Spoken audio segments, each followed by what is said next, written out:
Hello again. All right. So, yes, good evening. I am going to provide an overview of the operational plan in response to the new collection development policy that was approved at the December board meeting. I will be referring to the operational response plan document that is in your packet throughout my presentation.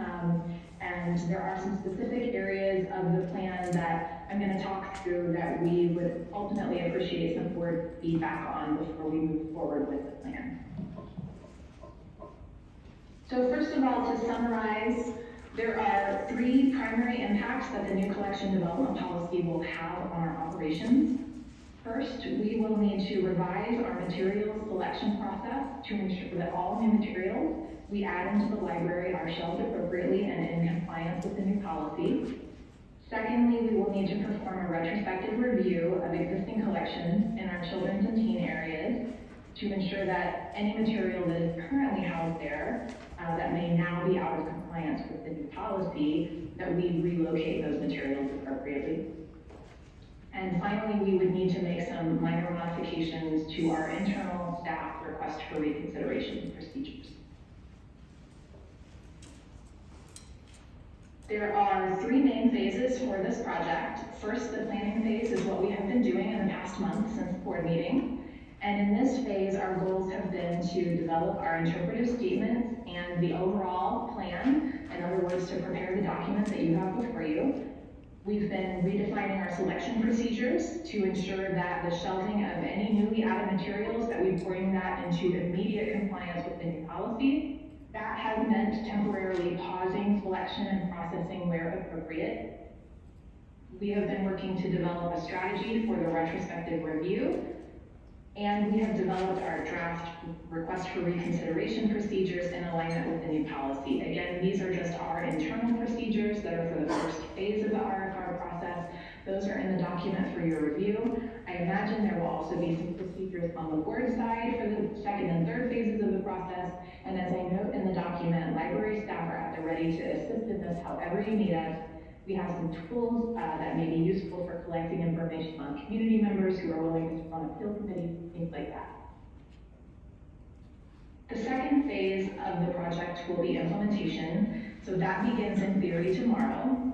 Implementation will involve adopting our new selection processes, as well as initiating the retrospective review, which we know will take time.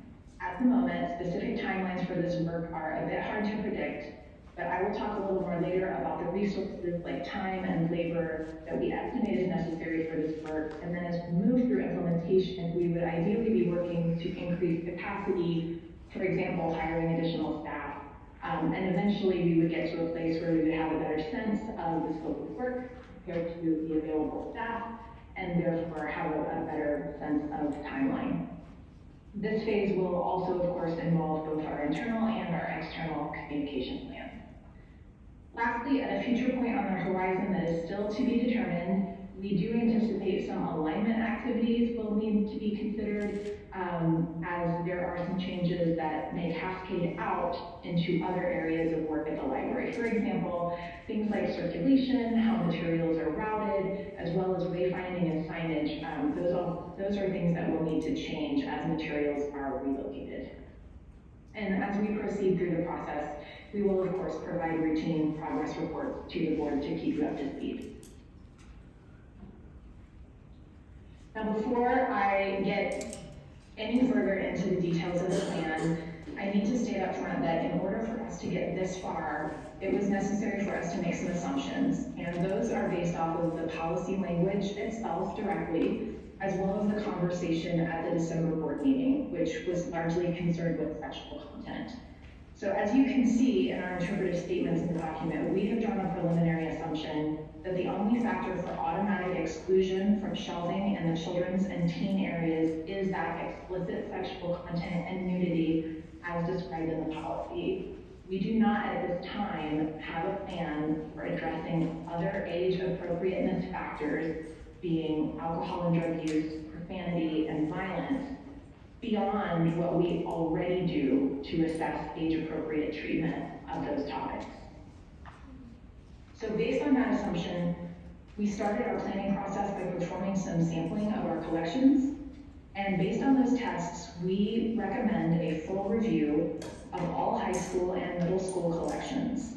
This is due to the conventions of publishing in the YA genre, and we estimate that around 50% of the collections that are currently housed in our teen zone do contain sexual content that, as defined in policy, would need to be relocated to the general collection. For our children's collections, we assume that a partial and targeted review of nonfiction materials related to puberty, human reproduction, and the human body is warranted, but that a full review of all materials is not needed. Now, that review for the children's materials has already begun, and we expect it to be complete by February 1st. And again, that was just based on the assumption that we're only automatically excluding the sexual content from shelving in the children's area. We also have begun exploring tools that can assist us in the vetting process to help identify the presence of sexual content in children's and teens books. We have identified several resources thus far that we believe, based on our sampling thus far, that these will be reliable tools for this purpose. These include the Library Guild, Common Sense Media, and the Storygraph. All of these are tools that essentially provide content ratings based on certain types of sensitive content, and they have fairly broad coverage, which makes them a good fit for our large collections. We will continue to look for other resources we can use to grow this list of trusted sources, but so far, we feel very confident that these tools can help us to reliably identify the presence of sexual content without having to read every book as part of our new selection process or as part of the retrospective review.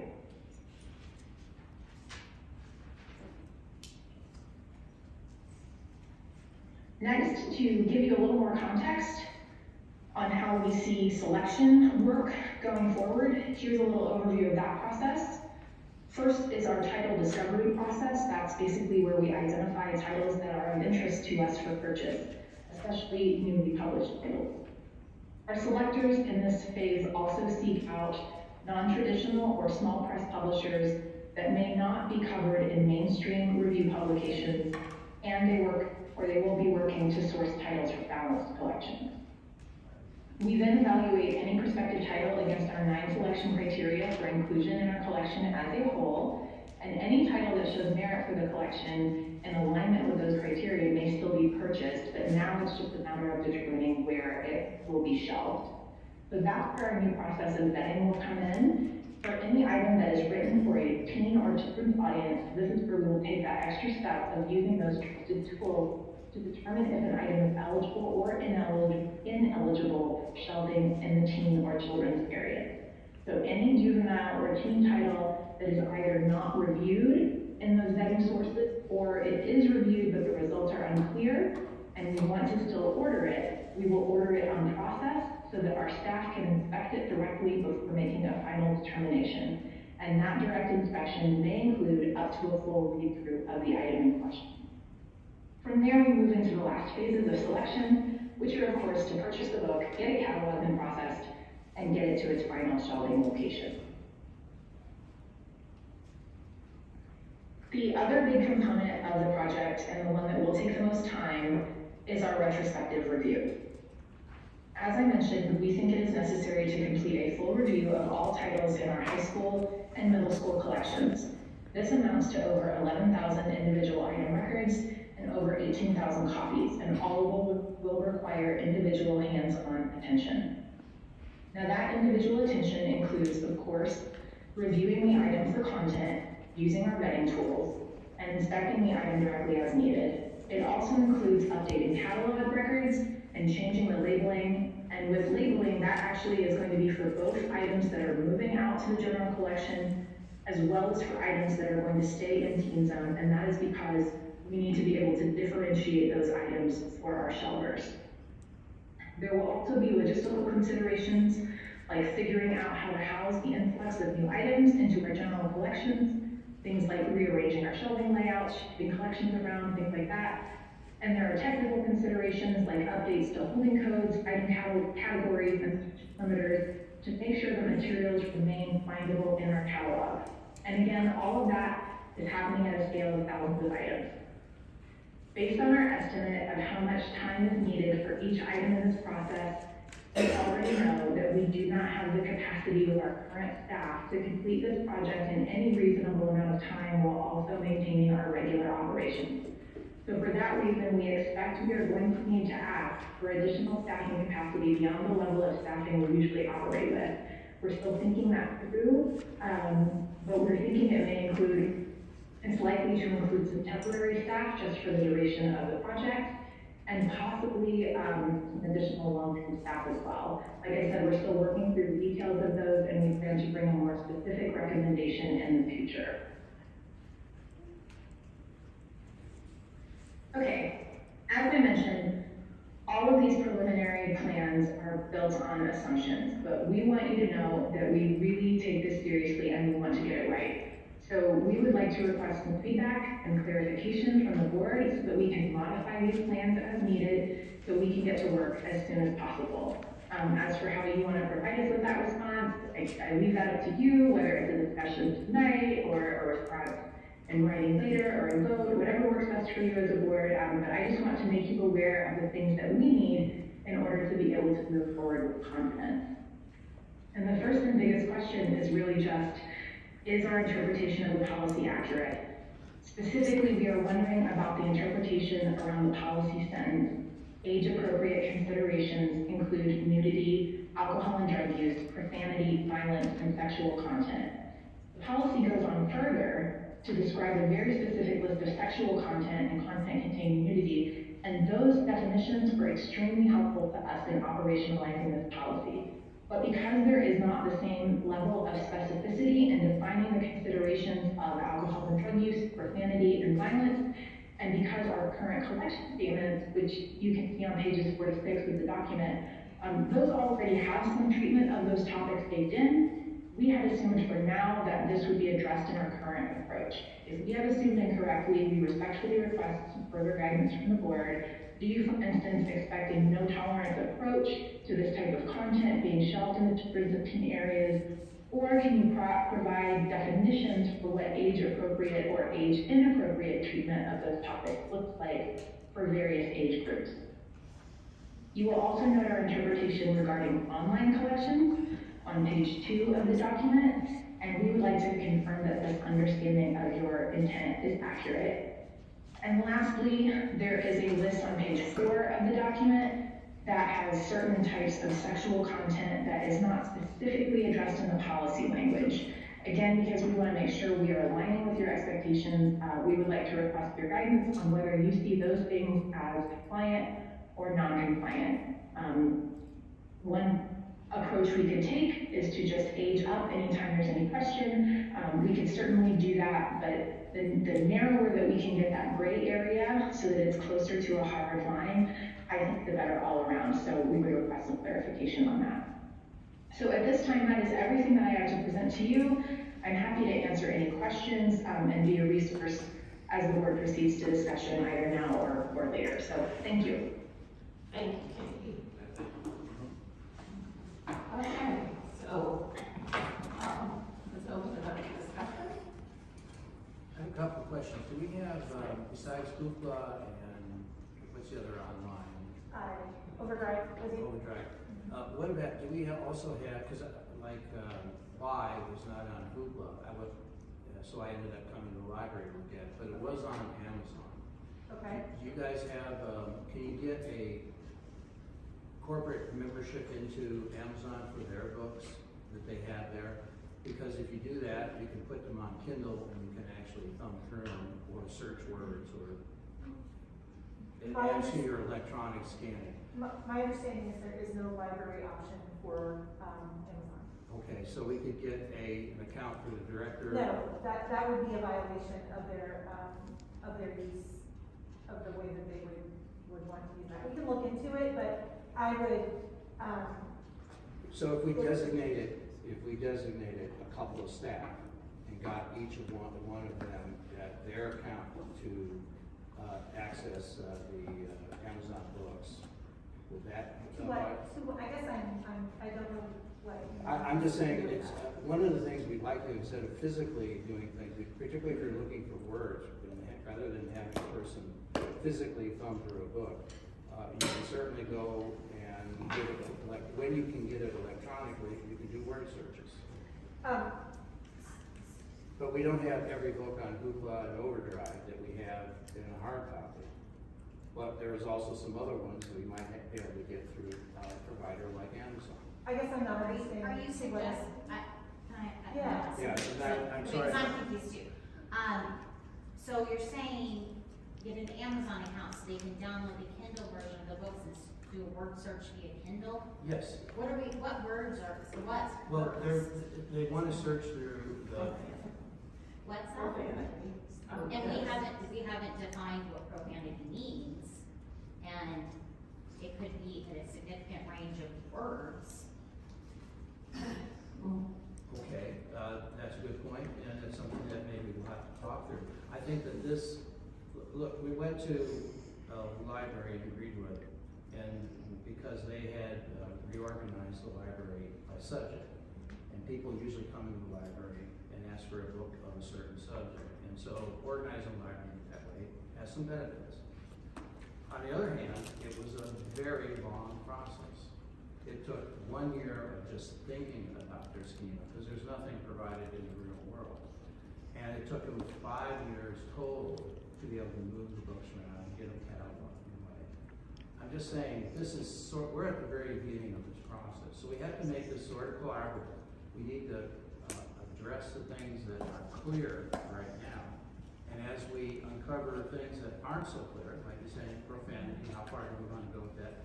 That's something, a discussion that we have to have. So this is a very comprehensive plan and outlining all the things we have to do that I think we can start slow, get the low-hanging fruit that's very clear.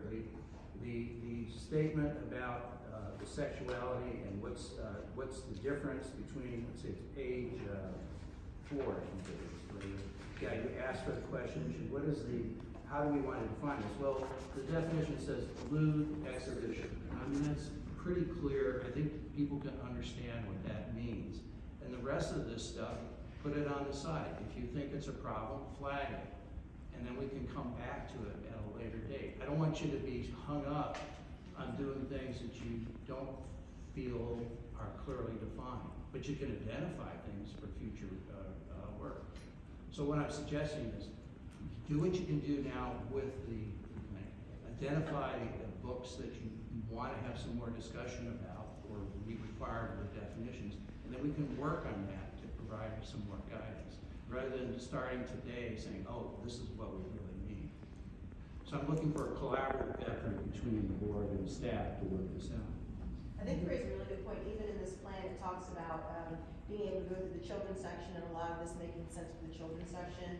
And typically, our issues have come from the children's section and graphic novels. So I think that those are two really great places to start, just to get some experience under ourselves and figure out, to what Ray was saying, what some of those issues are as we think this through. And then also, we are here tonight without legal counsel. So, I mean, I think that there are limitations to what we can accomplish right now. Yeah. To Katie's point, I think the core issue here is one of the main issues is some of the considerations we have that aren't particularly defined right now. I think we do owe it to our staff to kind of build some definitions there. So we should probably decide we want them to take first crack at doing some parameters. Do we want to take first crack? Because we got to start somewhere. If I could interject, we already have processes and tools that assess the age-appropriate approach to all of those things in that considerations list. Our existing process identifies books that are considered age-appropriate for children, for teens, for middle schoolers. And so our assumption was that that process is a good one, and going forward, we will continue to use those tools to apply that criteria to where the books are shelved. I think where we have questions is a recent discussion we had about a specific book, where our tools were very clear about what that book was for, and that was not, there was a disagreement there. So that brought up concern for us, that our assumption that the tools, that the professional tools that we already use, that the approach that we take with those tools in defining where books should be shelved and who the books are written for, who they're age appropriate for, we have to be able to continue to confidently use those tools to make those decisions. And if there are other definitions that this board would like us to apply, irrespective of all of the other tools that say, so there are a lot of ways that determine whether something's age appropriate, especially when it, like when we talk about sexual content, for example.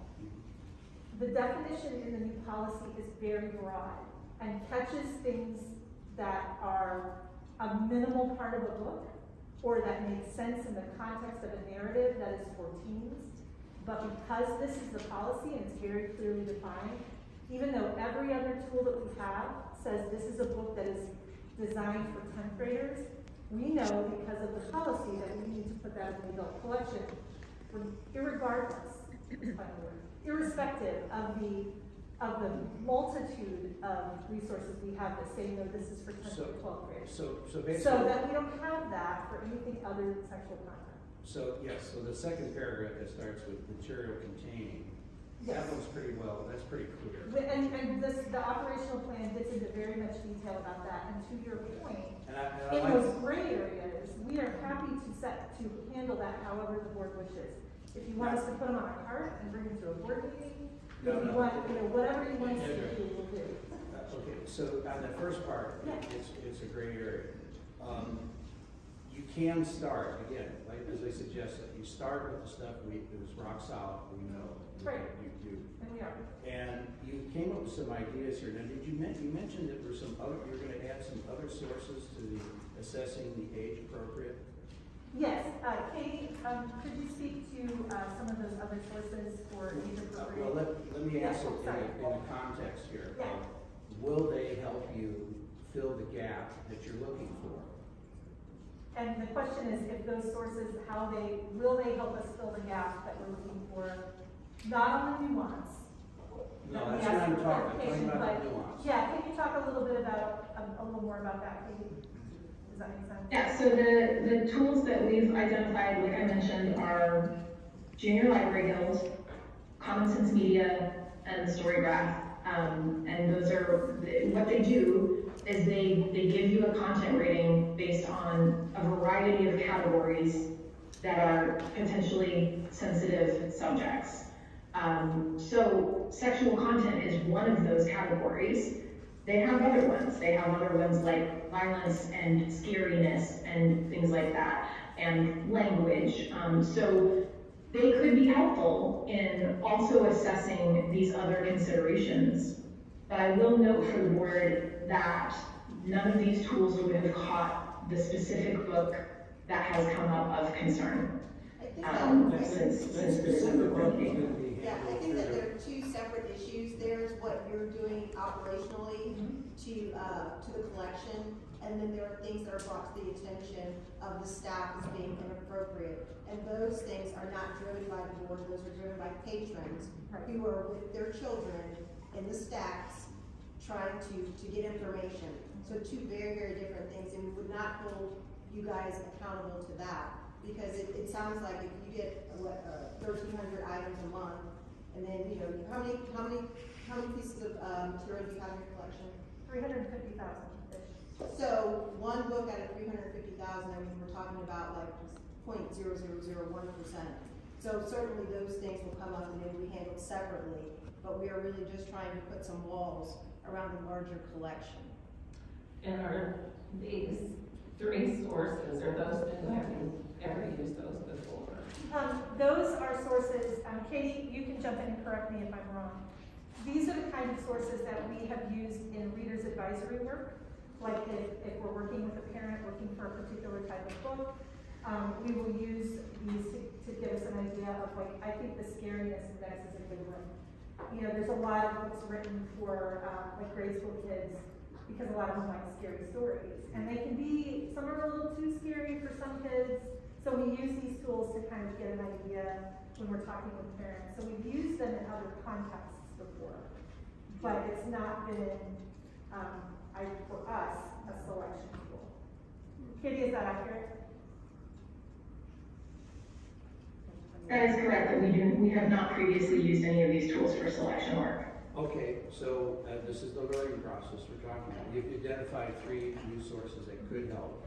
You can start trying them and see what problems they turn up in terms of implementation, and then what books they might change. You talked about the shelving issues and finding them in the catalog. Why is there a problem in finding them in the catalog? I mean, they're in the catalog now. They have tags on them in a certain way. We're not changing any of that. We're just there. You're just going to change in the catalog the location. So I need to understand what your problem is there. Katie, could you hear that? I did. Okay. So yes, I mean, changing the location of an item does require work in the catalog, and there's a variety of metadata that we use to describe the item in the catalog, just to help patrons with that finding process as they're going through the search in the catalog, and then maybe narrowing their search down by a number of factors. The primary thing that would be changed, you are correct, is the location, but there may be some other considerations. But the subject, author, and title are not going to change. Correct. Right. But we may add an additional finding. We may need to, on some books, say this is a book for 10th to 12th graders, or something like But, that. I mean, That's in there. the subject, author, and title are not going to change. Right. Right. I'm an old library. And if you're using those rating systems, you're going to roll out a combined number, and you're just going to put that in there. So I don't see exactly the problem with the catalog. It's not a problem, but it will take time to make the changes that we need to take. I Sure. think that's the point. Yes. That's. It's not something that we can't do, that we don't know how to do, but it's harder than just pressing a button. We have to. I suspect. Right, and that's where I want to comment, is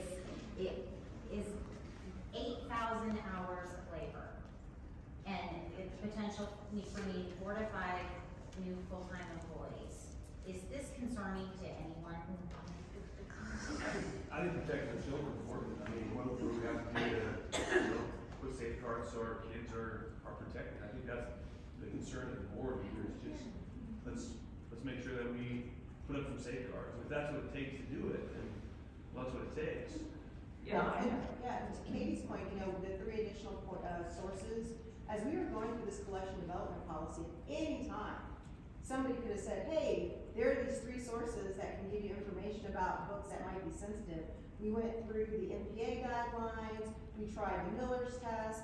I mean, we could have saved ourselves a lot, probably saved about an additional legal opinion if we had been collaborating on this with the staff. And so I've written myself a question. It's like, do you think that your staff would have proactively looked and recommended these things without this type of prompting? So and Katie, feel free to jump in, but I have a comment to make on that. I would like to say again, for the record, that when we talk about the number of books that this very specific, very specific yet very broad definition of sexual content that prohibits a book from being shelved for teens, for kids, anything like that, we are not talking about like dirty stuff necessarily. We're talking about 1 page out of a 400-page book that may have a sexual situation that a teenage character is in. So I would just like to put that out there, that this is a lot of books because this is a very broad definition. So we don't, there's not the protecting kids, it's not a lot of stuff that is like what I think people might think of when they think of the words explicit sexual content. All that means is that it is not implicit, that it is clear that sexual activity is present. But that's neither here nor there, that doesn't answer your question. So what these tools will do is provide like information that this content is in there. And then we still do the work that we always do on those books, but we will have to take a second look at the ones that flag that based on them. I think that's perfect, that's being proactive. I mean, I think that this could have been something that could have been enacted in February of last year, just to say, hey, we've got some tools, and we can find a list of titles that we should probably put a second set of eyes on. I mean, like, I think that there's a difference between the public having to having to point things out to you versus library staff, trained professionals, being able to proactively assess the collection. Well, and I think that that's a little bit of I think that's how we're not kind of on the same page, because it's like if we're trying to create a policy that is going to cover everything, we can't do that, and we don't want to do that. But it would be wonderful if the staff can say, well, hey, you know, like, we've got 1,000 books in, we ran them through these 3 systems, and we found 12 books that we should probably really take a strong look at. I think that that's amazing. I think that's a great idea, and it's a shame that we're not already doing that. I hear what you're saying, but I think we're at cross purposes again.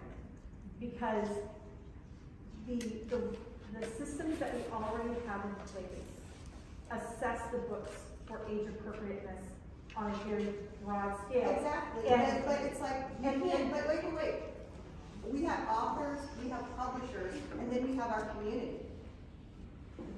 Authors, publishers are trying to sell books, and we're here trying to protect children, we're trying to have community standards. So of course there's going to be some difference between what a publisher and an author think and what a parent thinks. And there's difference in this community and among parents about this issue.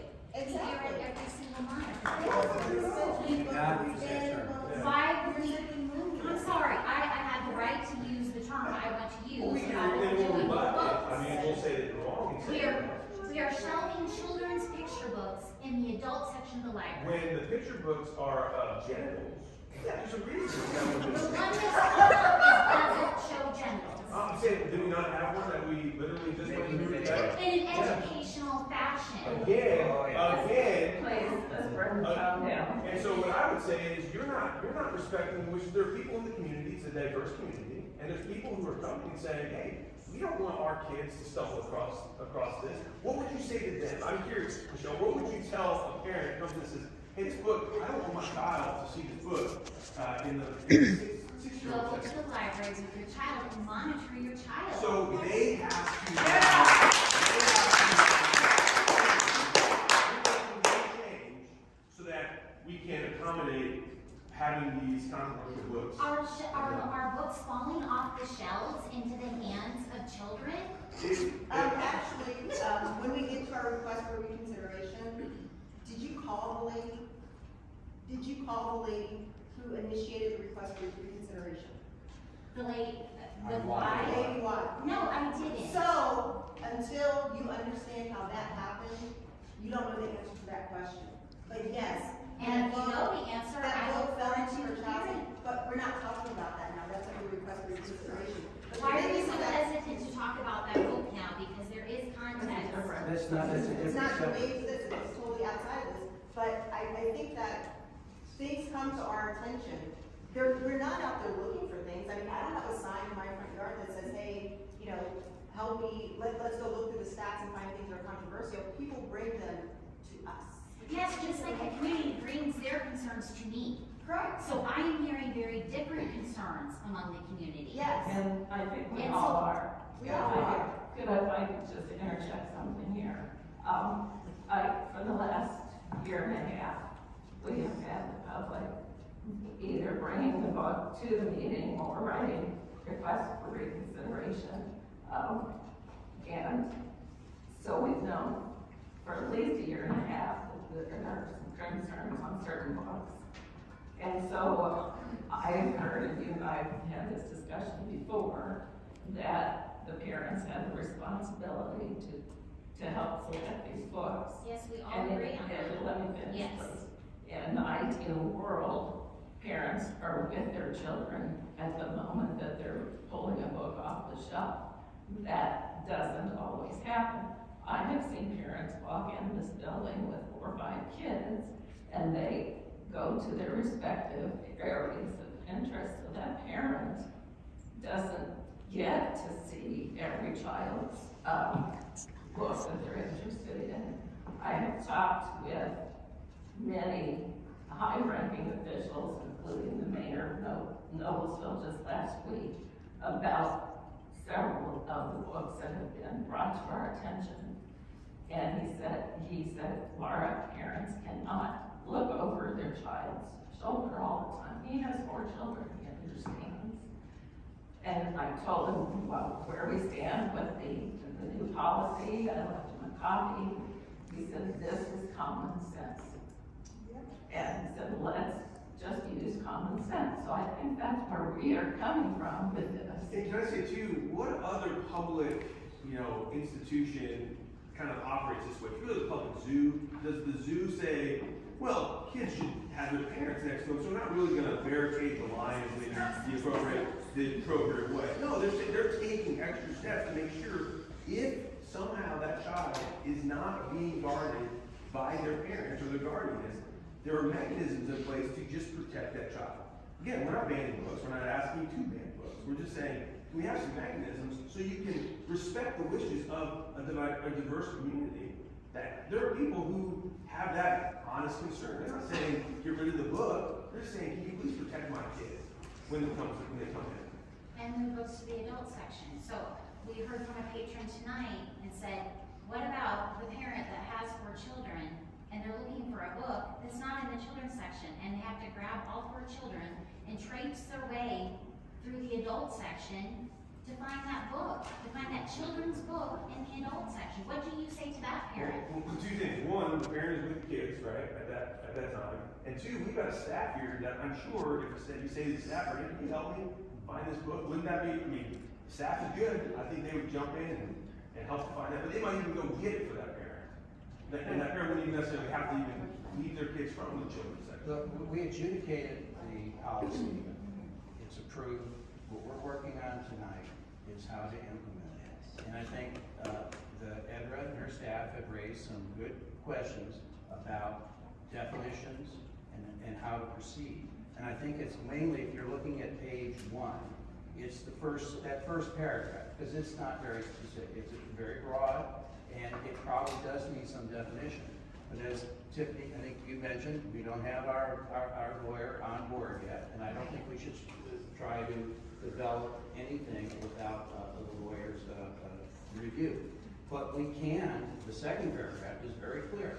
So let's take the baby step. Let's start doing this and implementing and see, because we'll work out a lot of the mechanics and procedures on stuff we can really grab and take care of. And then when we figure out how best to help them with that first paragraph definition, they will have all the other stuff done. So we'll eventually maybe save time on this, even though we're starting off a bit slower.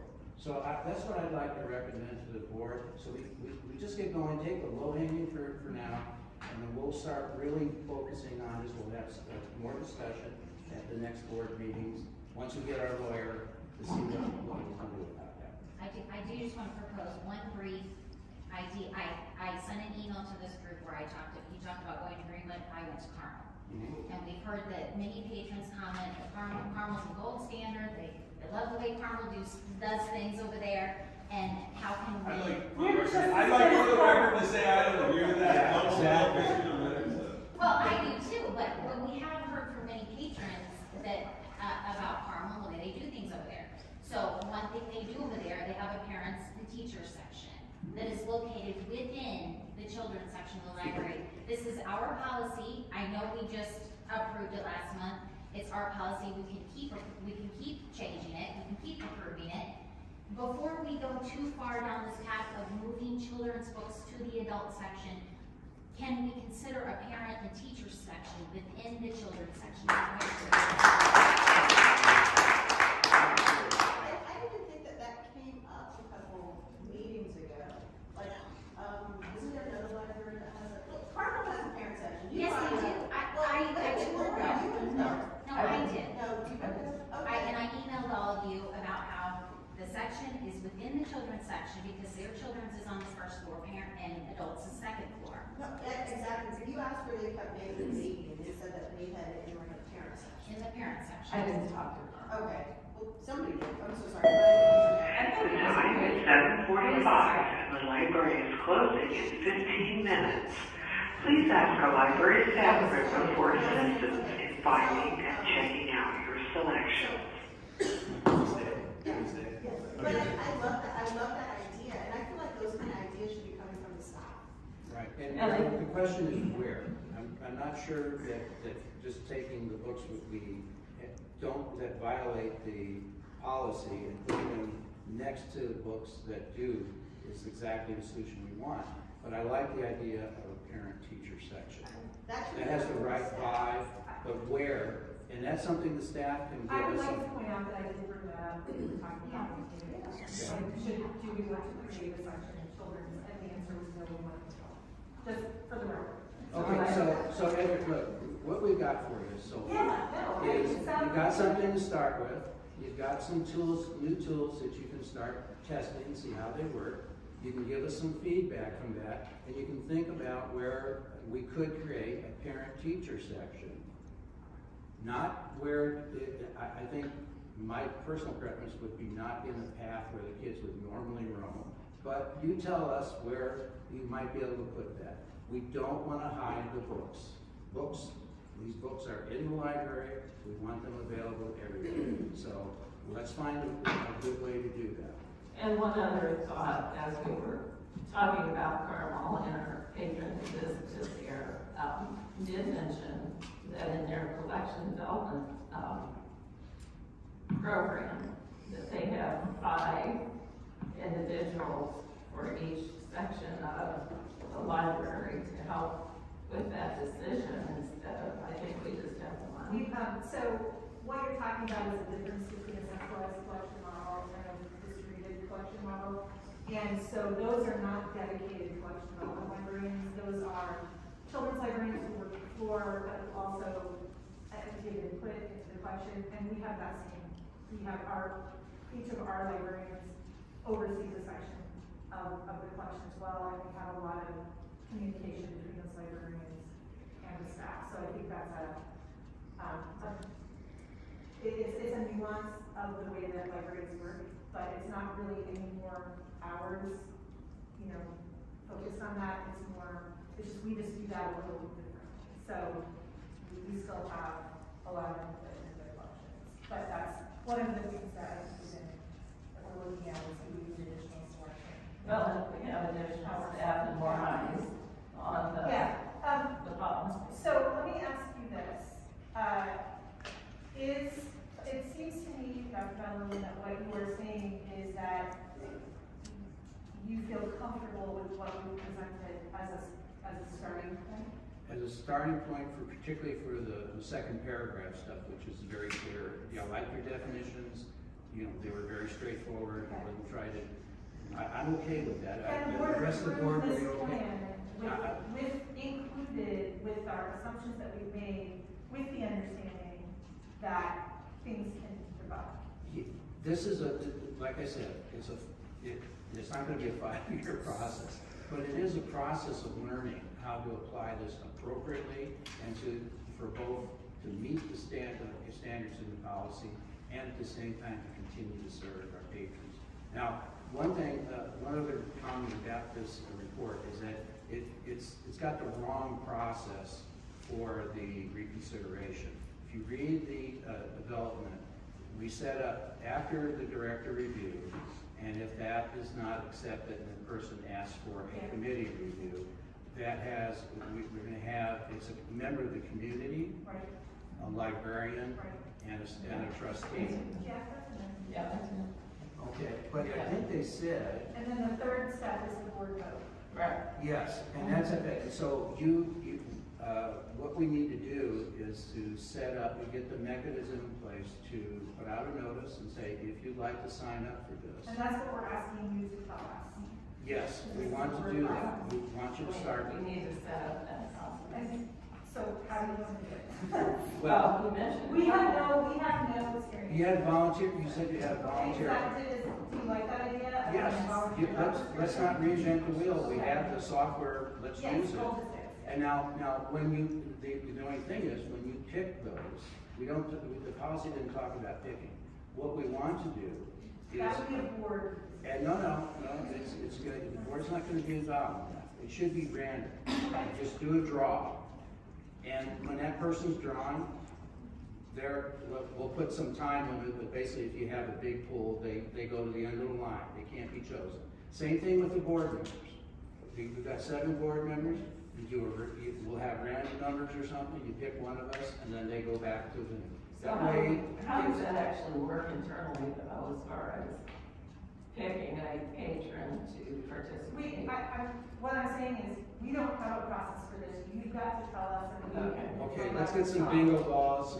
It sounds like you have a I mean, random process. there should be an app that draws a random number from 1 to whatever the rule is. So And you can do that off your phone. So you would like us to set up, because I know that Katie put as a proposal, or something that we can do, is to create a volunteer job description. Yes. For this process. Yes. And then we have a pool of folks who have filled out that volunteer job description, and then we would randomly select a number. Yes. Have a randomizer, like, I'm sure there's an app. Just give them a number and then, get an app that picks a random, I'm sure there's a random number generator and you can just, from 1 to 50, you'll get a number each time. And that's the person that will go on that committee. That way, there's no way for the board or staff or anybody to cook the books. It's a random draw and we get the people who have been there. Well, another thought would be to do, to have a process, maybe alphabetically, because you don't want the same person being picked, even though it's random. Well, you could probably set up something where they are not eligible.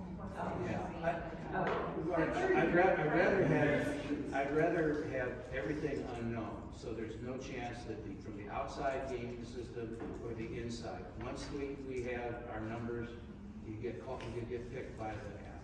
And that way.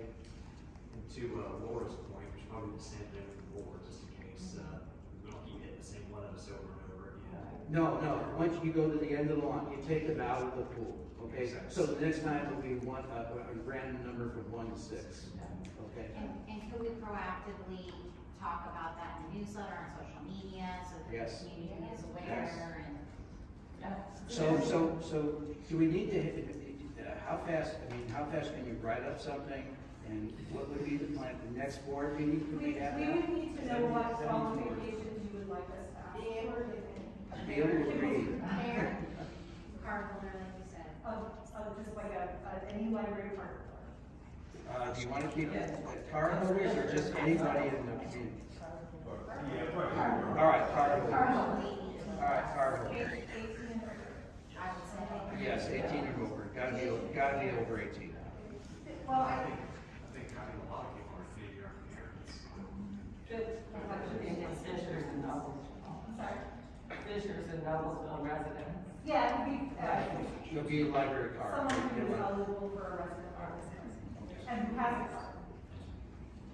So resident card. How would we verify their parents? Ask them, just honor system? You wanna do I that? don't think we should exclude, that you might have a young adult who would want to be part of the process, right? Sure, but a lot of times when you have, requests for reconsideration or issues like that, they're usually brought up by parents. I don't think we usually have like 20-year-olds asking us to move books out of the adult section some of those. It's community standard, like parents. What's that? I say it's a community standard, we gotta get as much community as possible. We're a public library, we're I not a get library for 100%. parents. Fantastic. Okay, so, Fantastic. We won't ask for parents. So any 18 plus resident. Not 18. I think we're going to get mostly parents. Yeah. what's the legal age to vote here? 18? All right, 18 and above, they can vote. And so those are the parameters, any resident card holder 18 or up. Right, And the resident card holder is defined as someone who lives in one of our programs. yes. To your point, mostly parents are going to sign up. I don't think we should exclude those. Right. I mean, you know, at some point, we'll have the demographics. You should ask, you know, age, what their marital status is, something like that. Can we? No, lawyer? No. The time is 7:55 and the library is closing in 5 minutes. Please check out all materials at this time. The library will reopen tomorrow at 9 a.m. Andre, you can't answer that. Not my area of expertise, but I would stay away from that. Okay. All right. Well, it's just, at some point, if it looks like we've got crazy demographics that don't look like the community, then we might have to adjust it. How will we have crazy demographics that Well, don't let's look say they were all 20-year-old, single, white females, or all guys. I mean, you certainly would like to go back to the community and say, look, we need some parents to do this. I have an idea they're gonna look a lot like the 30 people who are sitting next to you. I hope so. I hope so. I do have a comment to make, because I was at a lot of the county council meetings when they were putting their tool together. And there may be considerations of, like legal considerations around that exact thing, is how do you make sure that you have a representative sample. So I think we might need some advice on this. Yeah. That's fine, Yes. that's fine. We should have it. You're gonna report at the next regular board meeting on how to implement this. And hopefully by then, will we have the law firm selected by then? By the next meeting. By the next meeting. So we'll have someone sitting in at the next meeting and we can ask questions. No, recruiting. We'll be voting. Oh, be voting. Yeah. That's right, got it. Okay, well, it might be a little bit longer, but just, let's look at what you got. And I Low have hanging fruit.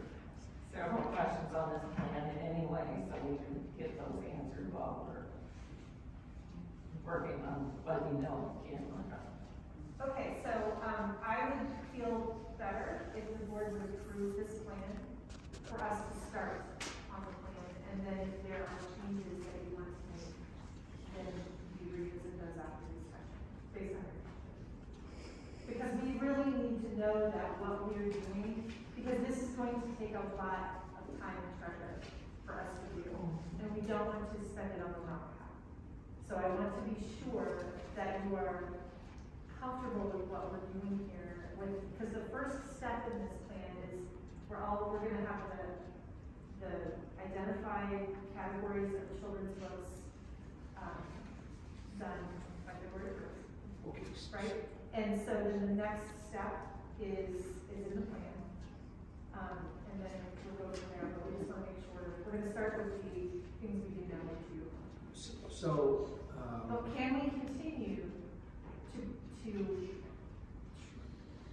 treat the collections the way that we would define in this plan, which is to use our existing tools to determine age appropriate, and layer onto those tools these very specific definitions of sexual content that we apply to things that are age appropriate and determine where to show, based on this definition, which we understand is the definition of that, which is on top of it.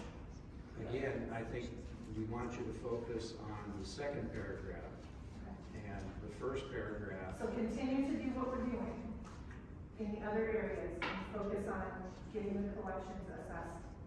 Because if we're assessing the collections, if you're going to add definitions, we don't want to have to touch them again. True. So that's, if we're already assessing books, we don't want to have to do it twice. Well, the age appropriate, I think I'm saying that you should hold off on that and focus on the second paragraph, which talks about lewd behavior and lewd images. Which we have very specific definitions of. Right. Like how we are defining those terms. Right. That's good, I think. I think no one objects to that.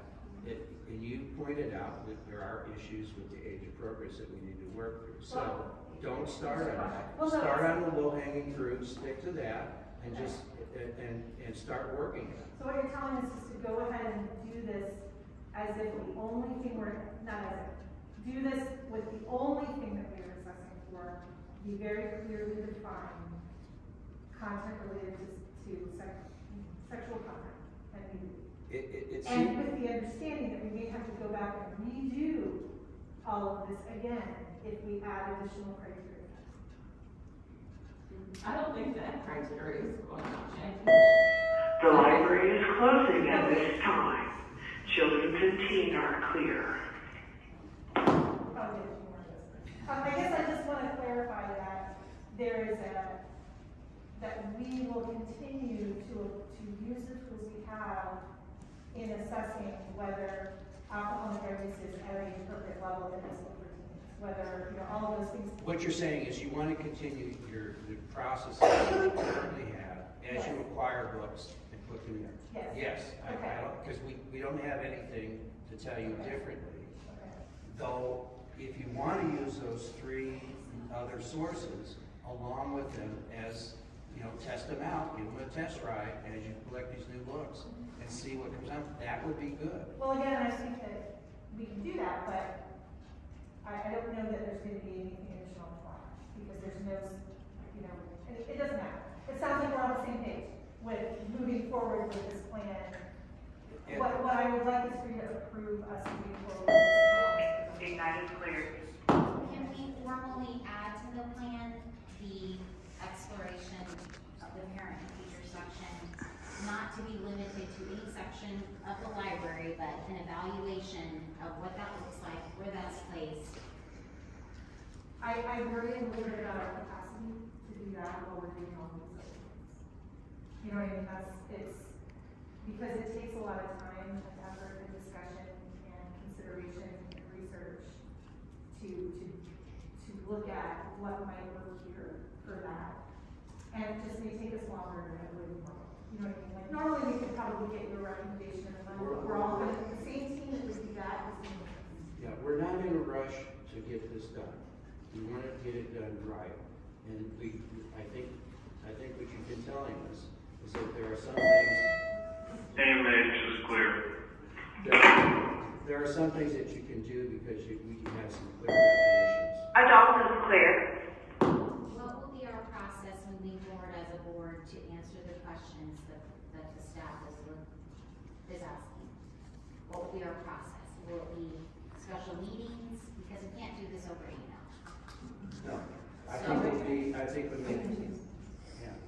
the open meeting and have discussion with our new law firm president. I mean, I think that's the only safe way to do it so that we don't go off the rails. I agree. Okay? And so maybe what we can do, if you had some comments that you wanted to do to get draft 2, Laura, you said you had some things. I just have several questions throughout, so I don't want to keep us here till 9 o'clock answering my questions, but we've only had just a few days to look through this extensive plan, which I think a lot of time and effort, I appreciate that went into this. So I think just to make sure that we, answer questions, cross our T's and dotted I's, just a little bit more time with it, but to proceed with the basics, like we've been talking about the second paragraph on page 1, proceed with that. Because if we approve this document as it is, it's got stuff in it, and then do we say accept section so-and-so? Do we go, so there's problems with just approving. I hesitate to move forward without a full understanding that the board is supportive of how we're moving forward.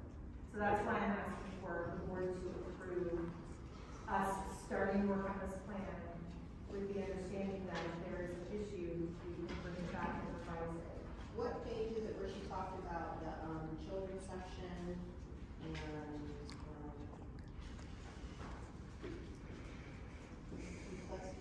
Basically, pages 1 through 4, excluding She said that, where it says that the children's section will be done by the 1st of February.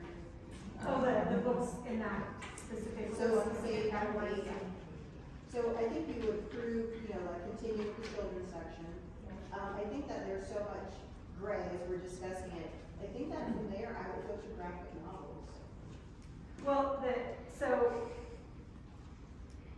the way that we're proposing doing it to us seems the most efficient, which is to, I think that is nice, actually, I don't know if it's clear in there, but the idea is that we would, assess those in place. I think you probably saw that in there, that those are smaller collections, so we would assess them in place. But Katie, jump in if I'm wrong, but I'm thinking that one of the initial priorities is the graphic novel collection, correct?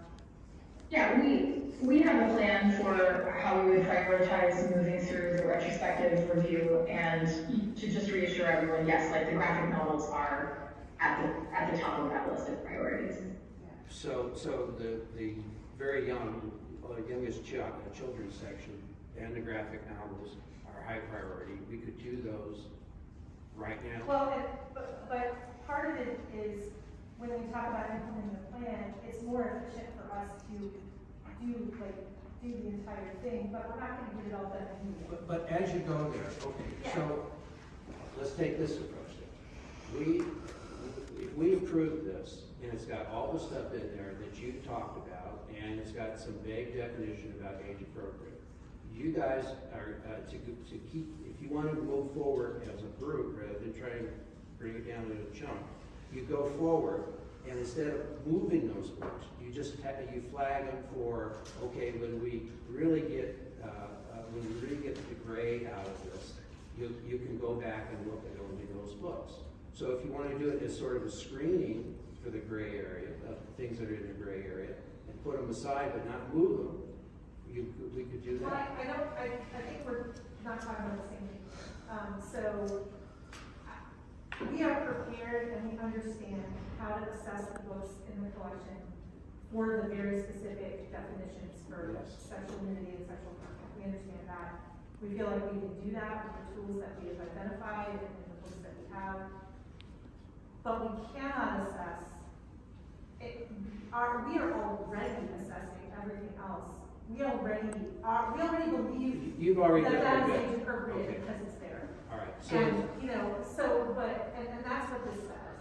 And as far as like what order of operations we do this in, that's where the regular reporting on the progress report comes in. Where then if you, are concerned about the order we're doing it, or if you don't, you can weigh in on that when we report. Okay. Does that make sense? So Katie, what is the prioritized list? I don't have it specifically in front of me, but so the retro is for the full retro is for the teen collection, and we've broken out the separate collections in teen, high school fiction, high school graphics, high school manga, middle school fiction, middle school graphics, middle school manga, etc. And we've sort of sampled each of those sub-collections to kind of figure out, okay, is it likely that there's more volume of materials in the specific sub-collection or less materials that may be out of compliance, and that helped us to prioritize that. We also considered the size of the collection as we prioritized. So yeah, I don't have it specifically in front of me, but I do know that the graphics are near the top of the list. So what did you learn from the sampling? What we learned is that we think that about half of the materials in our teen zone are out of compliance based on the criteria for sexual content alone. Most of those are going to be in the high school collection, but mostly in high school fiction, graphics, and manga. We think middle school is mostly okay, but we need to check those too. What about graphic novels? Did you sample those? Yes, we did. What did you find there? I would have to go back and look at my list to be sure, but it's a pretty good portion of them that are going to need to be moved. I think And our plan with those is we would review them in place, but we can get through them a lot faster than with a textbook because they're visual. Sure, and it seems like those are probably the books that children are touching first. I think that when you look at your sample and where you've seen the highest spikes of things that should be out of compliance, I think that should drive your priorities. And I think that if you, like to Ray's point, if you handle those things that are glaring issues, that gives us time on the back end to put some better words and some more, clarity around some of the other things that we can set, so that we can meet in the middle.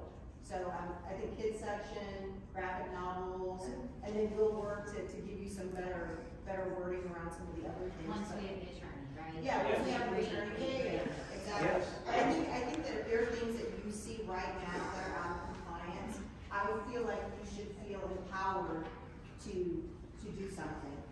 So on page 3, when it talks about non-compliant content and compliant content, this would be for the children's department and the teen zone. Under compliant content, the first entry says that alcohol and drug use, profanity, violence within established collection guidelines for age appropriateness. So I guess I'm not sure what that's compliant. I think because those are factors to consider, not outright bars for certain policy that we talk about.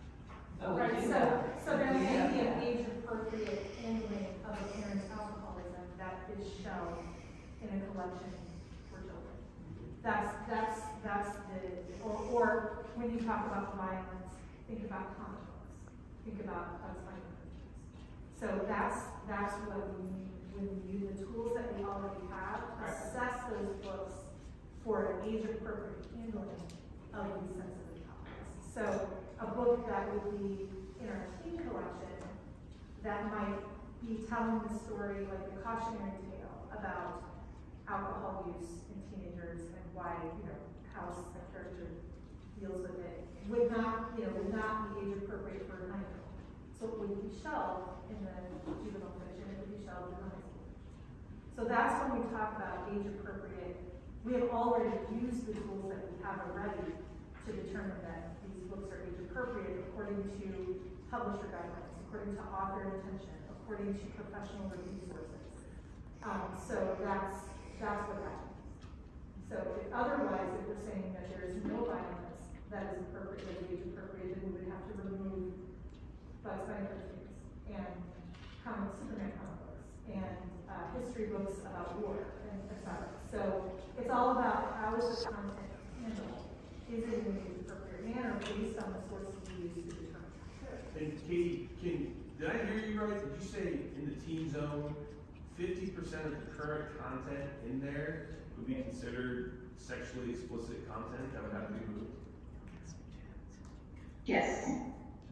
Based on the conventions of publishing in materials written for teens, and combined with the fact that the way this policy is written, the way we interpret it, is that any instance, even one sentence in an entire book, that's going to be caught by this policy. So yes, we think that it's that high. Kate, is that is that on the first paragraph or the second paragraph criteria? That's the sexual content criteria that is very clearly and broadly defined in the policy. Okay, so again, we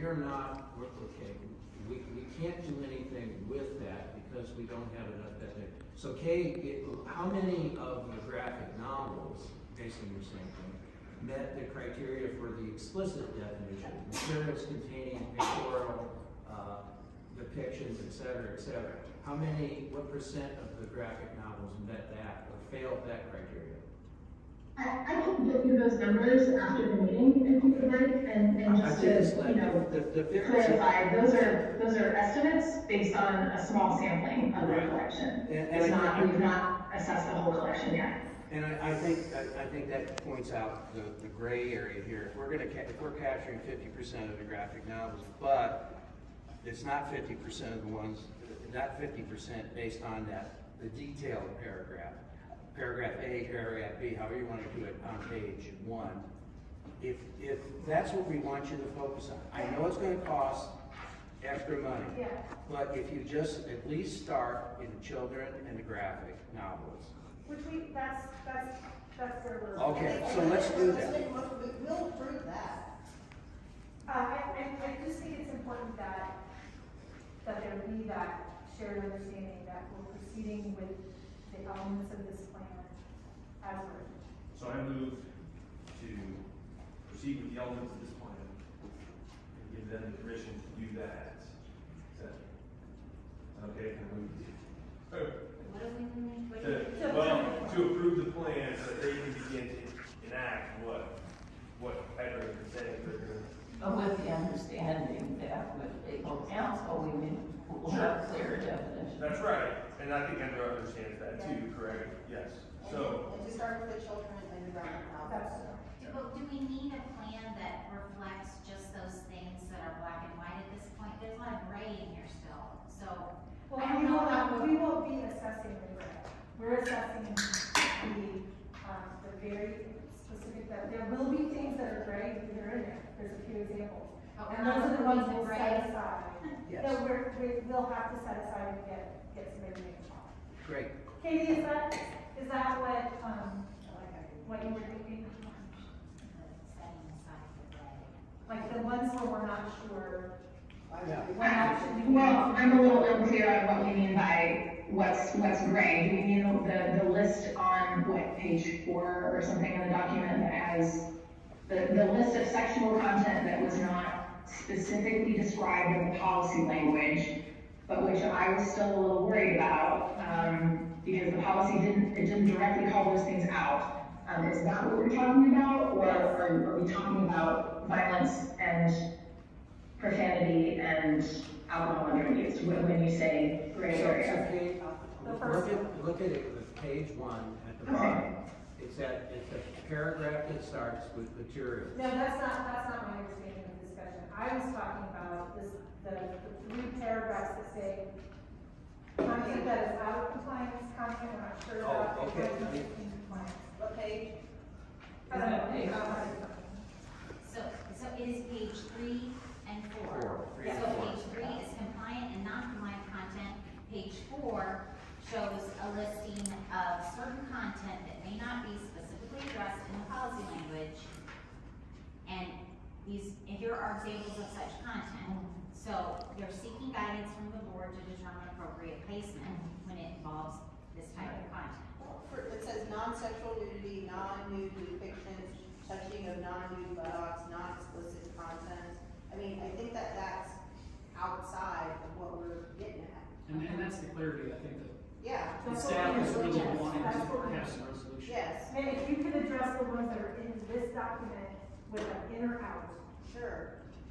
then that would help us proceed. And then if others come up, then we bring them to the board. Katie, is that accurate? That's accurate, yes. And I think that the wording was pretty explicit from what we got from the top, but any vulgar, rude display of genitals, any depiction or description in the sexual content. I think that we got non-compliance pretty well done. So the question is the middle, which is, we have in compliance, we need the board to say, yes, we agree with this, what is in compliance. Yes, we agree with what is out of compliance, and give us a yes or no. So I think that without legal counsel, You don't want to do we are going around in circles. Gotcha. Start with the kids selection, pick your graphic novels, we'll come back to it when we have legal counsel. Okay. Yeah, use the non-compliant column. This though, I don't know how to prove it, I would have to abstain from a vote on this, because I don't know how we approve, we're gonna approve this part, but not this part yet. Maybe do we have a motion to approve this, subject to excluding the bullet points on page versus 4 for another day? Is that what we're looking for? Or are we gonna be in disagreement on the whole one, something before? Yeah, I mean, I guess. Well, number 4 is attempt to try and get the first paragraph, basically, on page 1. Ill-defined. The second paragraph and the non-compliant content column seem to match up great, and I don't see any problem with that. And agrees with the compliant content? That's the one that we've been talking about, is that we don't have a good handle on now, because it's a different shade of gray in terms of what we've written so far about it. And then, the compliance of romantic content that falls outside of policy defined. I mean, that's Romeo and Juliet. So, You Yeah, can that incorporate one's, us. that's problematic, the way that's defined. I wouldn't accept that definition. So, we can't prove this. No, you can't, that's what we've been trying to say. So we we- cannot prove this document, but we can give us direction. We can give you direction to do a specific task, which is the children's and the graphic novels, using your column that says non-compliant content. Now, is there any more direction that you need to do that task? Katie? I would like to understand when you're saying the children's area, are you asking us to evaluate the children's graphic novels?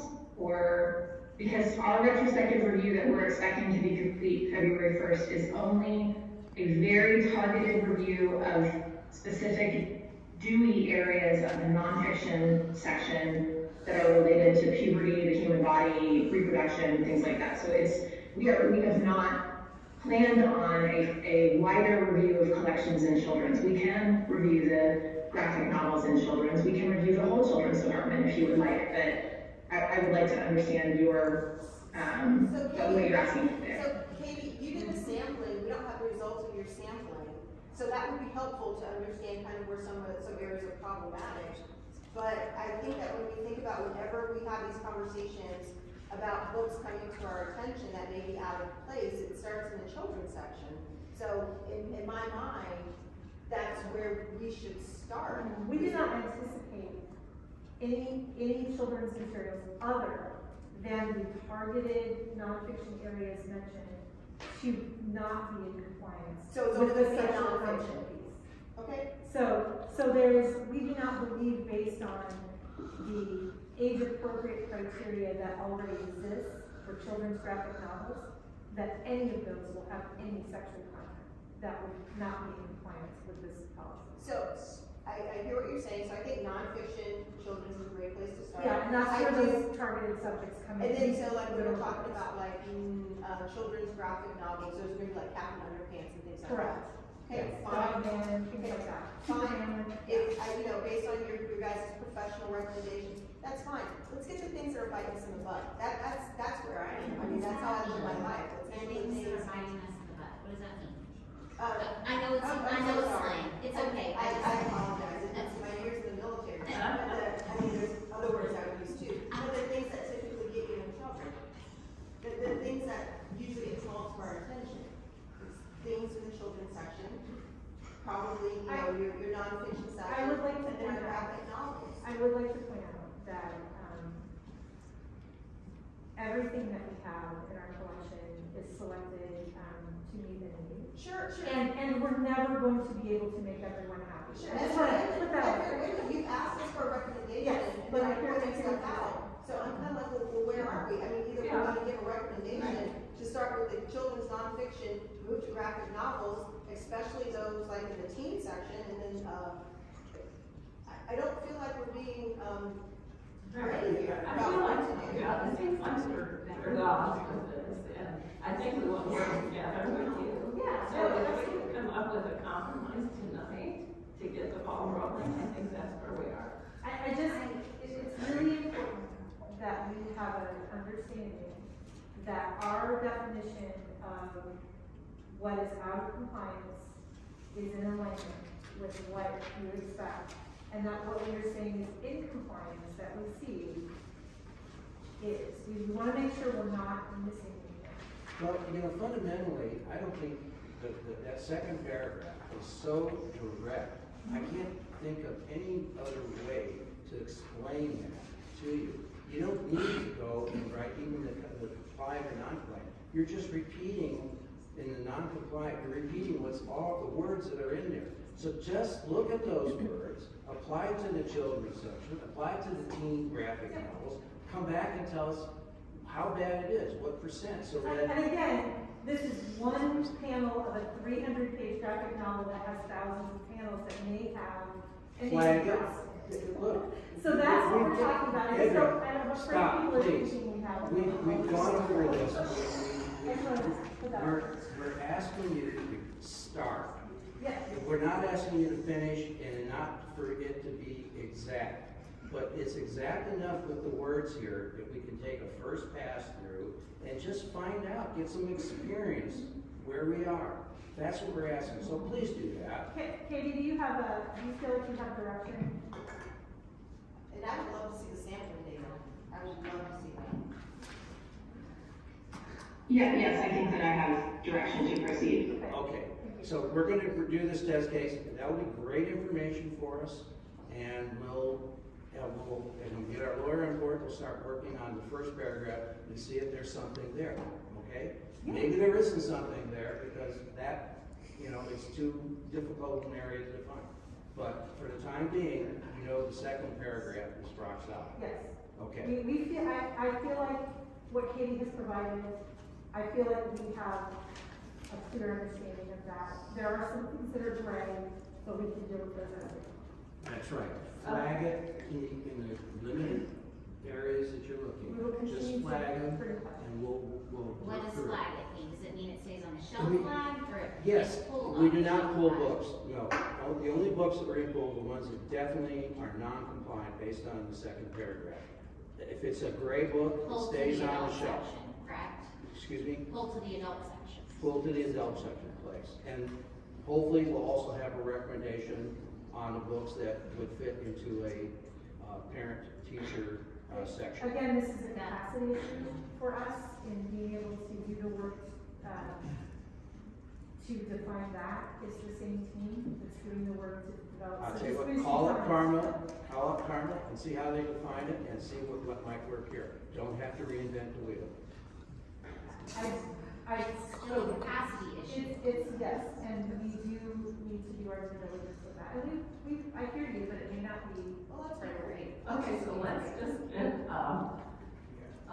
motion, that we can work with here, to use the second paragraph that describes the content that we're gonna focus on, in addition, on page one. So we're approving page 1. Right? The very second paragraph. The second paragraph is what the focus is. The second paragraph of the, And also to focus on graphic novels. children. And children's And children. Is that in this policy, is that in this, You should be, that second green, second green one, and page one. okay, Yeah. yes. And then the other part is on page 8, the retrospective review, to start with, children's nonfiction and graphic novels. And So I think I- we should be done. So I have a motion to approve this step. So moved. Approve what? I'm sorry. Is there a motion to approve the step that we just discussed? Hold on, we have an issue here. Micah, you had an original motion that we need to remove. Oh, yeah. Remove that. I'll remove that motion. Thank you. Thank you. Okay. So, now, is there a motion to use the second paragraph that describes content to focus on, in addition to graphic novels and children, and the children's section?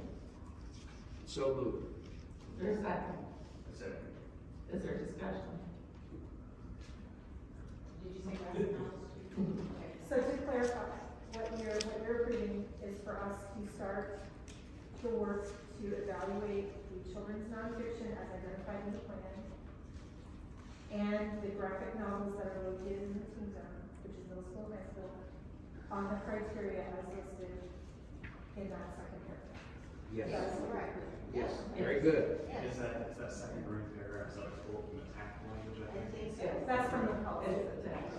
This one right here, is this what we're talking about? The second paragraph on the first page, then the second green paragraph. So all in favor? Aye. Opposed? Nay.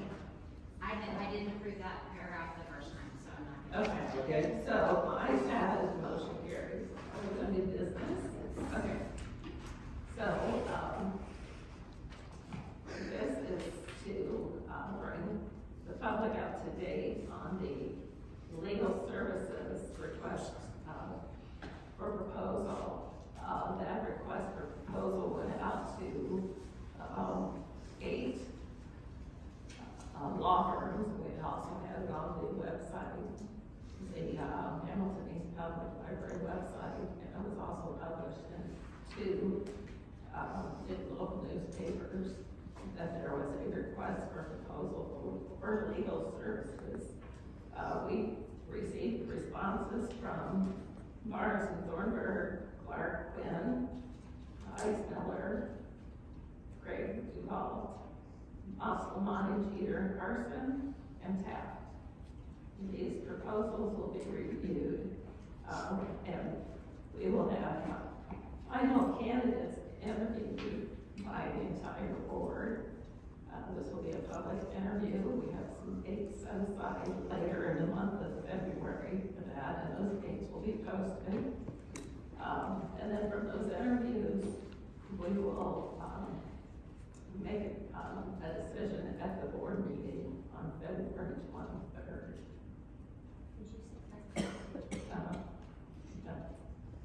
And you should have one. Okay, great. So, next under old and new business, the collection development policy ratification, received some minor. Skip B. That's where I'm on the collection development. Part B, appointed field committee.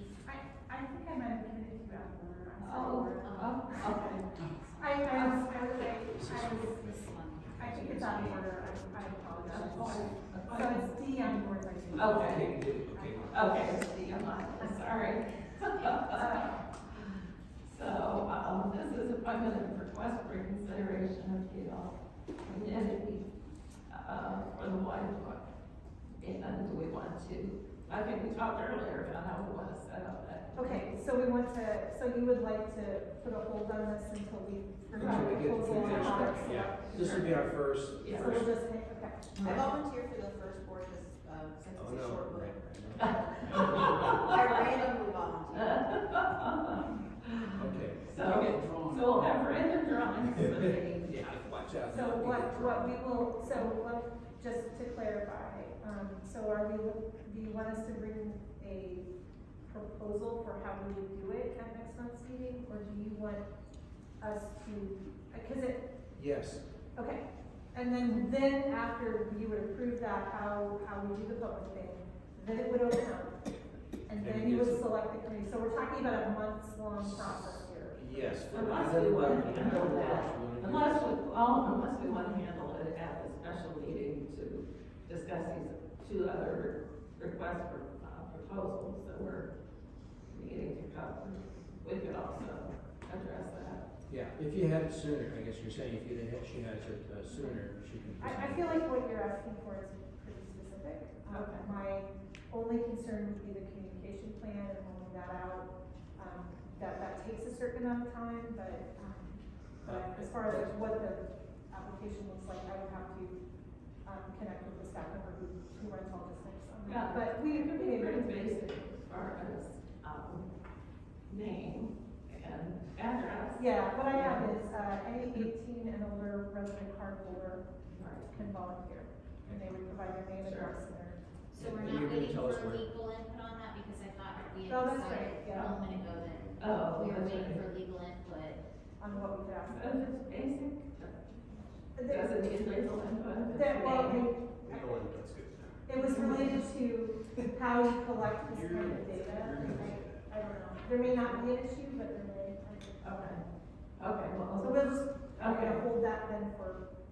Well, Sure. beyond related, I don't think this is off topic, Tiffany had mentioned, asked me if I had spoken with this parent, I had not, so. So, in the context of, like the stacks and parents coming to the library with their kids, so I called the lady who did the request for reconsideration, and, I just wanted to get a sense, cause, when I read the letter that the staff sent, they spent a lot of time talking about the merits of the author and everything that was going on, and it just made me think, like, I just really wondered what the demographic was of the family. And I called the lady and she just said that, she's got 4 or 5 children. She came to the library and maybe her oldest son is maybe 7 or 9 and, comes here for reading tutoring. And so while he's doing the tutoring, because he has, just a hard time reading, while he's doing that, and she's a homeschool mom. Her other kids are just kind of in the stacks, and she said that, I think her son has dyslexia, so there's some reading issues. So she's at the library and she celebrates the opportunities for her children to read, because she knows that, they're gonna have to work when they're really young so that they can get past it. And she said that her youngest, I guess maybe a 5-year-old, pulled the book off the stack, and like we say that parents are always supposed to do, she said, let me look at this first before you read it. And as she was looking through it, there were those pages that came to her attention, and her request for reconsideration came purely from the sense of, how can you tell children or have them think that it is correct when you're angry to burn buildings down? So those were her concerns, was that in the hands of a 4, 5, 6-year-old, it was not teaching a proper response to anger. And she said, definitely it was a good tool for having a conversation with a child, but as a standalone children's book, it was not the most, what's the word? It just wasn't appropriate for teaching a child how to deal with anger. So it was just purely a mom, a 5-year-old picking up a book, and then her concern about it teaching things that are just incorrect, things that she would not teach a child. She would, when you're angry, you don't burn a building down, nor is it appropriate for anybody to burn a building down when you're angry. So those were her concerns. And so she very much came to it the way we always talk about it. Mom comes to the library with 4 or 5 kids, and she can't be 4 or 5 different places. And, she did what she was supposed to do. She looked at the book before she allowed her child to read it, and she had trouble with what it was teaching. And it was purely, my child, this book, this is not what we teach people to do when they're angry. And that was a lot of how it came to our attention. So after I spoke to her, she was just, she was very hopeful that the library staff would do something. And she just kind of, when she got the letter, she just kind of felt like it was a done deal. And, cause there was nothing that said anything to the effect of, if you disagree with this is what you should do, this is who you should talk to. And, but she was just very complimentary of the library and the staff and how much she loves and enjoys coming here. And it's a big part of their homeschooling is coming to the library. But just her concern about a book that would, teach that kind of response to anger. So that was it in a nutshell, and I was really happy that I took the time to call her. Because I think oftentimes with like text messages and emails, we lose a lot of what was going on until we just kind of get a sense of, she was that standard patron that we talk about. And, I know who Taye Diggs is, and, he's probably a good actor. But I think sometimes, we have to, this is Tiffany's opinion, authors and publishers, we just really have to kind of go through and understand what is it teaching our children, and if left standalone, what's the impression that it's leaving. And, Mike and I were talking about it, it may be, as we, look at some of these books, there might be a collection of books that are really great children's books to be used with parents. Really great conversation books, kind of like Making a Baby, Why, and that these are books that are for children to be used with adults and not necessarily children entertainment. So that was just something that, that I'm kind of feeling, but that was her story. And so she's a very kind lady, because she took my phone call and she didn't know me. So whenever somebody answers a phone, I always think it's a good thing. But thank you for letting me share that. Tiffany, you think it'd be okay to just give her a call and give her an update on where we are? Sure. I think that would be appropriate, because it's gonna be a while before we. And I will, if Laura, or I will hand it over to you, or I have to call her, whatever. I don't think about it, Fantastic. Sure. Thank you. Okay. I would just say that since the nature of this book and the nature of the request lives in the gray area that we just talked about, that we don't gather an appeal committee until we have. Sure. We can't because we don't have, we don't have. the system. Right, but I would say until we have the legal representation Right. too, which we're hopeful we're going to have by March-ish or late February. But it's a different area that we didn't get professional, you know, clear, specific professional legal opinion. And so it's just a different animal. Yes. Okay, All all right, let's move on But, to. but before that, I do think that like contacting people is something, because I know we all probably get emails, but I think it is very important to contact people when we can. Of course. Okay, all right, are we ready? Now let's move on, okay. The collection development policy ratification, the collection development policy received some minor edits and formatting changes from staff since approved by the board in December. I will accept a motion to ratify the collection development policy as edited. So moved. So Is there a second? A second. I have Questions? one comment. There's in the copy I got on the first page, there's broad and it's italic. Was that meant to be italic or is that some leftover? We took the document as it was presented, so that's not a change we would make, and you tell me. No. Do you want it just to I be don't- regular yeah, text? It should have been just regular. Okay. We will make that minor change and. Yes. And can you give us when you say just grammar, you didn't touch particularly the paragraph that was generated by the. No. Okay, fine. We made all the font the same size, took out spaces, there were some tenses of verbs that didn't match up, that kind of thing. So we may have missed some of those, but we. Given the Frankenstein, did you get all the Oxford commas because don't know. Alex or Andre would really want that. Okay, any other comments or questions? All in favor, say aye. Aye. Opposed? Nay. Motion carried. Okay. All right, the next item is the board meeting guidelines ratification. The board meeting guidelines received some edits related to recent changes in time, location, of meetings from staff since approved by the board in October of 2021. I will accept a motion to ratify the board meeting guidelines as edited. Is there a motion? So, Second. I have a Comment? Yeah, sorry. It says each person will be given 3 minutes. And I think we need to say up to 3 minutes because as like today, you did 2 minutes. Right. So would you like us to amend it? Would you like this to change the motion to amend it to include that? Or we could say at the discretion of president. Yeah. I think it's the amending. I think we should So say- let's withdraw the approval motion and then let's make a motion to amend it with the right If term. it's a friendly amendment, the movement can actually just take it on as a friendly. Yeah, like say I. Become part of that.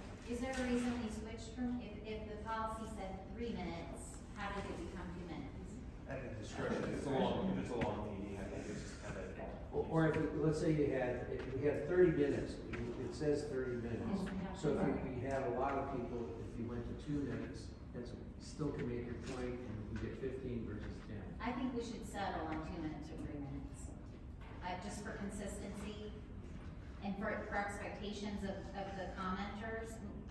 They need to be able to plan their comments to the 2 minutes or the 3 minutes. Let's stay with Just leave it the way it is then. 30 minutes, You don't want to change it to. Well, 2 minutes would give more people the ability to comment if we're capping at 30 minutes. I don't know, it's either. 2.5 minutes? We haven't really run into any problems with that, have we? I mean, has there been a place where we're like, man, we're pushing 30 minutes? Past meetings, we had well Yeah. 30 minutes. Last February, we had 26 people speaking for 3 minutes. Oh, An wow. hour and a half. Yeah. Yeah. So, So 2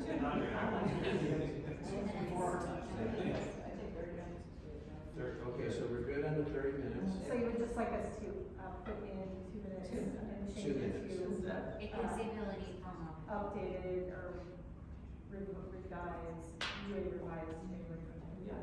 then, can we approve it then with that, change? Okay, so I move that we approve the, board meeting information and guidelines as amended. As amended, a second. Any comments, questions? All in favor, say aye. Aye. Opposed? Motion carries. Okay, that concludes. I have one thought maybe for a future agenda. Seems like recently, I think this will continue, keep having to set special meetings, for overflow, we're going to like 9 o'clock tonight. Maybe it'd be helpful to have a second day a month set aside every month, that if we need it, we have it. Everyone just keeps their calendar clear, if we don't need it, great. I think it's a great idea. Yeah, that was something Edgar brought up a couple weeks ago, I think, in one. Maybe the second Thursday and the fourth Thursday or something, or whatever, I mean. Sure. Thursdays are good. Something to think about. Okay, so, there a motion to adjourn? Oh, is that what you were waiting for? All in favor? Aye. Thank you.